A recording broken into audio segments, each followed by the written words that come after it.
بسم اللہ الرحمن الرحیم۔ السلام علیکم معزز طلبہ کرام، آپ سب کیسے ہیں؟ آج ہم معطا امام محمد کے سبق نمبر 50 کو پڑھیں گے۔ آج کے ہمارے سبق کا عنوان ہے تہجد کے فضائل۔ در حقیقت آج کے سبق میں ہم مزید جو اس باب کی احادیث باقی ہیں ان کو بھی پڑھیں گے۔ امام محمد رحمۃ اللہ علیہ اور امام اعظم کے نظریے میں فرق جو ہوگا وہ بھی سمجھیں گے، احناف کا کیا نظریہ ہے وطر کے حوالے سے، تہجد کے حوالے سے، اور پھر کچھ قرآن کریم اور احادیث مبارکہ سے تہجد کے فضائل بھی ہم پڑھیں گے۔ تو بہرحال یہ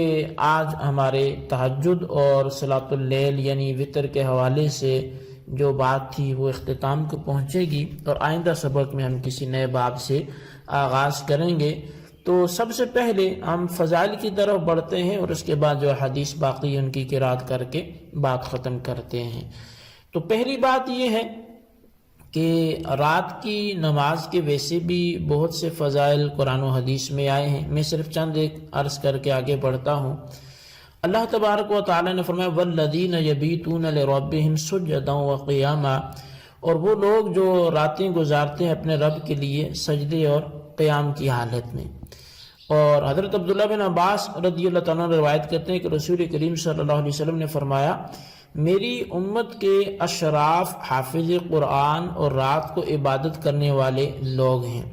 یعنی وہ لوگ جو قرآن مجید کے عامل، حافظ اور رات کو نماز تہجد ادا کرنے والے میری امت کے اعلیٰ افراد ہیں۔ اسی طرح ابو امامہ باہلی سے مروی ہے کہ نبی علیہ السلام نے فرمایا تم پر رات کا قیام ضروری ہے، کیونکہ یہ تم سے پہلے صالحین کا وتیرہ تھا اور وہ تمہارے رب کی طرف قریب کرنے والا، گناہوں کو مٹانے والا اور گناہوں سے روکنے والا عمل ہے۔ اسی طرح حضرت ابو سعید خدری رضی اللہ تعالیٰ عنہ سے روایت ہے کہ نبی علیہ السلام نے فرمایا 3 شخصوں پر اللہ تعالیٰ اپنی شان ہنسی فرماتا ہے۔ ایک وہ جو رات کے وقت قیام کرے، دوسرا وہ جو نماز میں صف باندھے، اور تیسرا وہ جو دشمنوں کے سامنے صف باندھے۔ اسی طرح دوسرے مقام پر قرآن کریم میں اللہ تبارک و تعالیٰ نے فرمایا تتجافى جنوبهم عن المضاجع يدعون ربهم خوفا وطمعا ومما رزقناهم ينفقون، کہ وہ لوگ جو اپنے پہلوؤں کو اپنی خوابگاہوں سے الگ رکھتے ہیں، پکارتے ہیں اپنے رب کو خوف اور امید کے ساتھ، اور اس سے جو ہم نے ان کو دیا وہ اس دیے گئے سے خرچ کرتے ہیں۔ حضرت عبداللہ بن مسعود رضی اللہ تعالیٰ نے روایت بیان فرماتے ہیں کہ نبی علیہ السلام نے ارشاد فرمایا اللہ تعالیٰ کو وہ آدمی نہایت پسند ہے جو اپنے بستر کو چھوڑ کر اپنے دوست و اہل و عیال سے جدا ہو کر نماز کے لیے کھڑا ہوتا ہے۔ اس وقت اللہ تعالیٰ فرشتوں کو حکم دیتا ہے کہ میرے بندے کی طرف دیکھو جو اپنے بستر اور اہل و عیال کو چھوڑ کر میری بارگاہ میں اس لیے کھڑا ہوا کہ میرے انعامات کو حاصل کرے اور میرے عذاب سے بچے۔ تو اسی طرح اور بہت سے فضائل ہیں۔ حضرت بروایت حسن نبی علیہ السلام نے یہ فرمایا کہ اللہ تعالیٰ اس آدمی پر رحم کرے کہ جس نے رات کو اٹھ کر نماز پڑھی، پھر اپنی بیوی کو جگایا اور اس نے بھی نماز پڑھی۔ اس طرح اللہ تعالیٰ رحم کرے اس عورت پر جو رات کو اٹھی اور نماز پڑھی، پھر اپنے خاوند یعنی شوہر کو، ہسبینڈ کو جگایا اور اس نے بھی نوافل پڑھے۔ اسی طرح حسن سے روایت ہے کہ رات کے وقت اٹھ کر نفل پڑھو، اگرچہ بکری دھونے کی مقدار میں ہی کیوں نہ ہو، یعنی دھونے سے مراد وہ دودھ دوہنا جو ہوتا ہے وہ ہے حدیث پاک سے۔ اسی طرح حضرت عبداللہ نے کہا کہ رات کو نماز کی فضیلت دن کی نماز پر ایسی ہے جیسے کہ خفیہ صدقہ دینے والے کی اعلانیہ صدقہ کرنے والے پر فضیلت ہے۔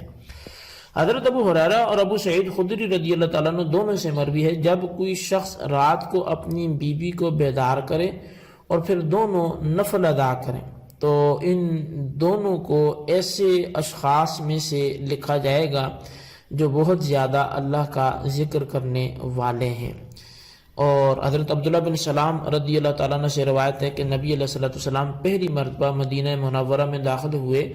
تو لوگ آپ کی طرف بھاگ اٹھے، تو میں بھی ان لوگوں میں تھا جو آپ کے پاس آئے۔ تو میں نے جب غور سے آپ کے چہرے انور کو دیکھا تو میں نے پہچان لیا کہ ایسا چہرہ کسی جھوٹے کا نہیں ہو سکتا۔ تو انس بن مالک فرماتے ہیں کہ سب سے پہلی بات جو میں نے آپ سے سنی وہ یہ تھی کہ اے لوگو، سلام پھیلاؤ، کھانا کھلاؤ، رشتہ داروں سے میل ملاپ رکھو، اور جب لوگ سو رہے ہوں تو تم رات کو اٹھ کر نماز ادا کرو، تم جنت میں سلامتی کے ساتھ داخل ہوگے۔ اسی طرح حضرت علی المرتضیٰ رضی اللہ تعالیٰ عنہ سے روایت ہے کہ میں نے نبی اکرم صلی اللہ علیہ وسلم سے سنا، آپ فرماتے تھے جنت میں ایک ایسا درخت ہے کہ جس کے اوپر والے حصے سے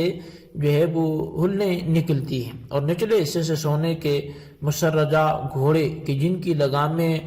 در یعنی موتی اور یاقوت کے ہیں، نہ وہ لید کرتے ہیں نہ ہی بول کرتے، ان کے پر ہیں اور ان کا قدم حد نگاہ پر پڑتا ہے، ان پر جنتی سوار ہوں گے، وہ انہیں جہاں چاہیں گے لے کر اڑیں گے، انہیں دیکھ کر ان سے نچلے درجے والے جنتی کہیں گے اے اللہ تیرے یہ بندے اس درجہ کو کس سبب سے پہنچے؟ اللہ تعالیٰ کے محبوب علیہ السلام فرماتے ہیں کہ اللہ تعالیٰ نے انہیں جواب دے گا کہ یہ لوگ تہجد پڑھتے تھے جب کہ تم سو رہے ہوتے تھے، وہ روزے سے ہوتے تھے جب تم کھاتے پیتے ہوتے تھے، وہ فی سبیل اللہ خرچ کرتے تھے کہ تم کنجوسی کرتے تھے، وہ جہاد کرتے تھے تم بزدلی کرتے تھے۔ اب اسی طرح دیکھیں رسول اکرم صلی اللہ علیہ وسلم سے حضرت اسماء بنت یزید روایت کرتی ہیں، آپ نے فرمایا کہ تمام لوگ قیامت میں ایک کھلے میدان میں اکٹھے کیے جائیں گے، اور ایک آواز دینے والا آواز دے گا کہاں ہیں وہ لوگ جن کے پہلو بستروں سے جدا رہتے تھے؟ یہ سن کر ایسے لوگ کھڑے ہو جائیں گے اور وہ قلیل ہوں گے، تھوڑے ہوں گے، اور جنت میں بلا حساب وہ داخل ہو جائیں گے۔ اس کے بعد دوسرے لوگوں کا حساب پھر لیا جائے گا۔ سبحان اللہ، کیا شان ہے ان تہجد پڑھنے والوں کی۔ قرآن کریم اور حدیث مقدسہ سے نماز تہجد کے فضائل و برکات میں سے یہ چند ایک میں نے بیان کیے ہیں۔ تو مختصر یہ کہ نماز تہجد نوافل میں سے سب سے اہم اور افضل نوافل ہیں، اس کے عامل کی قبر میں اندھیرا نہیں ہوتا۔ اللہ تعالی ہم سب کو بھی ان نوافل کا پابند بنائے اور عمل کرنے کی توفیق نصیب فرمائے۔ مزید احادیث کی طرف بڑھتے ہیں۔ اخبرنا مالک حدثنا داود بن حسین عن عبد الرحمن الاعرج عن ان عمر بن الخطاب قال من فاته من حزبه شيء من الليل فقرأه من حين تزول الشمس الى صلاة الظهر فكأنه لم يفته شيء۔ امام محمد رحمۃ اللہ تعالی علیہ لکھتے ہیں کہ ہمیں امام مالک نے اور انہیں جو ہے وہ داؤد بن حسین کے حوالے سے انہیں خبر ملی، انہوں نے عبد الرحمن العارج سے اور انہوں نے حضرت عمر بن خطاب سے یہ بات سنی کہ آپ نے فرمایا جس کا کوئی وظیفہ یا اس کا کچھ حصہ فوت ہو گیا اور اس نے نماز ظہر سے قبل اور زوال شمس کے درمیان اسے پڑھ لیا تو گویا اس کا وظیفہ فوت ہی نہیں ہوا۔ اب اس حدیث میں وظیفے سے مراد وہ نماز تہجد ہے، اور ظہر تک پڑھنے سے مراد اس کی ادائیگی کی حد بیان کرنا ہے۔ مقصد یہ ہے کہ اگر کسی آدمی کی نماز تہجد رہ گئی یا کوئی اور وظیفہ جو تہجد کے وقت کیا کرتا تھا وہ نہ کر سکا تو اس سے دیگر احادیث کی روشنی میں سورج طلوع ہونے کے بعد پڑھ لے، اور یہ قضا نماز ظہر تک کر سکتا ہے، لیکن عین زوال شمس کے وقت ادا نہ کرے کیونکہ اس کی ممانعت آئی ہے۔ لہذا تہجد کی قضا یا وظیفے کی قضا کرنے والا یوں سمجھا جائے گا کہ اس کی قضا ہی نہیں ہوئی۔ اس میں ایک حکمت یہ بھی ہے کہ شیطان کی طرف سے دوبارہ ایسی غفلت سے بچ جائے گا کہ اس نے تو پھر سے بھی وہ ادا کر لی ہے۔ اخبرنا مالک حدثنا زید بن اسلم عن ابیہ انہ قال عمر بن الخطاب يصلي كل ليل ما شاء الله يصلي حتى إذا كان من آخر الليل أيقظ أهله للصلاة يتلو هذه الآية وأمر أهلك بالصلاة واصطبر عليها لا نسألك رزقا نحن نرزقك والعاقبة للتقوى۔ امام محمد فرماتے ہیں کہ ہمیں امام مالک نے خبر دی کہ انہیں زید بن اسلم نے اپنے والد سے حدیث جو ملی وہ کہتے ہیں کہ حضرت عمر بن خطاب رات پر جس قدر اللہ کی چاہتے نماز پڑھتے تو رات کے آخری جو وقت ہوتا اس میں اپنے گھر والوں کو بھی نماز کے لیے جگاتے، اور پھر یہ آیت تلاوت کرتے وَأْمُرْ أَهْلَكَ کہ تم اپنے اہل و عیال کو نماز کا حکم دو اور اس پر قائم رہو، ہم تم سے رزق نہیں مانگتے، ہم تجھے رزق دیتے ہیں اور عاقبت جو ہے پرہیزگاروں کے لیے ہے، انجام پرہیزگاروں کے لیے ہے۔ اب اسی طرح اس حدیث سے دیکھیں حضرت سیدنا عمر بن خطاب رضی اللہ عنہ کی عظمت اور ان کا اللہ تعالیٰ سے جو ربط تھا وہ اس کا ثبوت ملتا ہے۔ آیت شریفہ کے مضمون کے مطابق آپ خود بھی پابند شرع تھے اور اپنے اہل و عیال کو بھی پابندی کی ہر ممکن تبلیغ فرمایا کرتے تھے۔ ان کے تقوی اور پختگی ایمان کی وجہ سے نبی علیہ الصلوۃ والسلام نے جو ہے وہ ان کے لیے دعا فرمائی تھی کہ اللہم ایّد الاسلام بعمر بن الخطاب، اور پھر اور بھی ان کو فضائل اللہ تعالیٰ نے عطا فرمائے۔ نبی علیہ السلام فرمایا کہ ان اللہ ینطق علی لسان عمرا، کہ اللہ تعالیٰ جو ہے وہ عمر کی زبان پر کلام فرماتا ہے۔ تو بہرحال جو اگلی حدیث کی طرف بڑھتے ہیں۔ اخبرنا مالک اخبرنا مخرمۃ بن سلیمان الوالی اخبرانی قریب مولى ابن عباس ان ابن عباس اخبره انه بات عند میمونة زوج النبي صلی اللہ علیہ وسلم وهي خالته قال فاضطجعت في ارض الوسادة واضطجع رسول الله واهله في طولها قال فنام رسول الله حتى اذا انتصف الليل او قبله بقليل او بعده بقليل جلس رسول الله فمسح النوم عن وجهه بيديه ثم قرأ بعشرة الآيات الخواتم من سورة آل عمران ثم قام إلى شن معلق فتوضأ منه فأحسن وضوءه ثم قام ليصلي قال ابن عباس فقمت فصنعت مثل ما صنع رسول الله ثم ذهبت فقمت إلى جنبه فوضع رسول الله يده اليمنى على رأسي وأخذ بأذنه اليمنى بيده اليمنى ففتلها ثم قام فصلى ركعتين ثم ركعتين ثم ركعتين 6 مرات ثم أوتر ثم اضطجع حتى جاء المؤذن فقام رسول الله فصلى ركعتين خفيفتين ثم خرج فصلى الصبح۔ اب یہ طویل حدیث ہے جس میں حضرت امام محمد رحمۃ اللہ فرماتے ہیں کہ ہمیں امام مالک نے خبر دی، انہیں مخرمہ بن سلیمان نے، انہیں قریب جو حضرت ابن عباس کے آزاد کردہ غلام ہیں، انہوں نے خبر دی کہ حضرت عباس کہتے ہیں کہ حضرت عبداللہ بن عباس کہتے ہیں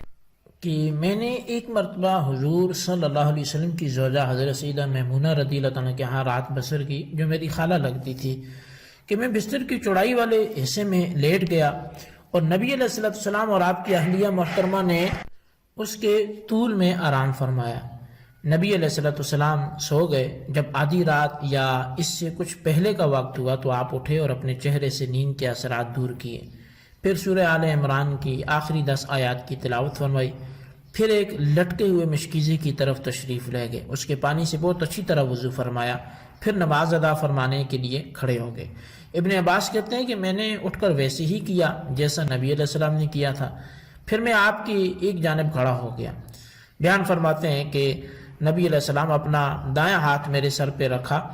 اور اپنے بائیں ہاتھ سے میرا بایاں کان پکڑا اور اسے مروڑ دیا، پھر آپ نے کھڑے ہو کر 2 رکعت ادا فرمائی، پھر 2 رکعت اور پھر 2 رکعت 6 مرتبہ یعنی 12 رکعت ادا فرمائی، پھر آرام کرنے کروٹ پر لیٹ گئے یہاں تک کہ مؤذن آیا تو آپ نے اٹھ کر ہلکی سی رکعتیں 2 ادا فرمائیں اور صبح کے فرض پڑھنے کے لیے باہر تشریف لے گئے۔ تو اس حدیث میں بھی آپ دیکھ لیں کہ نبی علیہ السلام جو ہے وہ کس قدر عبادت کا شغف رکھتے تھے اور کیا انداز تھا آپ کا۔ قال محمد صلاۃ اللیل عندنا مسنا مسنا وقال ابو حنیفہ رحمۃ اللہ علیہ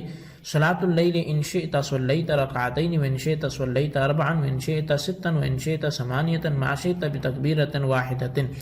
وافضل ذلك 4 واما الوتر فقولنا وقول ابي حنیفہ فيه 1 والوتر 3 لا يفصل بينهن بتسلیم۔